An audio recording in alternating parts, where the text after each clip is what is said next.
अखंड म्हणजे त्याच्या नावातच आहे बघा, कधीही खंड न पडणारा। नवरात्रीच्या 9 दिवसात आपण घरात घटस्थापना आणि अखंड दिवा लावतो।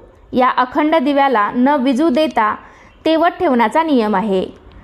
नवरात्रात 9 दिवसापर्यंत देवी आईला प्रसन्न करण्यासाठी आणि इच्छित फळ मिळावे म्हणून यासाठी अखंड दिवा लावला जातो। नवरात्रीतील 9 दिवस दिवा तेवत ठेवणे याला अखंड दिवा म्हणतात।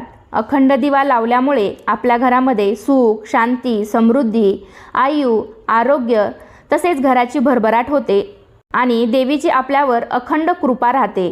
म्हणून आपण नवरात्रीमध्ये दिवा हा अखंड लावावा। त्याचबरोबर अखंड दिवा लावल्याने संकल्प सिद्ध होतो, मनोकामना पूर्ण होतात, घरामध्ये सकारात्मक ऊर्जा संचार करते, घरातील वातावरण पवित्र होतं। त्यामुळे नवरात्रीमध्ये अखंड दिवा हा लावला जातो। अशा प्रकारे ज्योतीच्या प्रकाशाने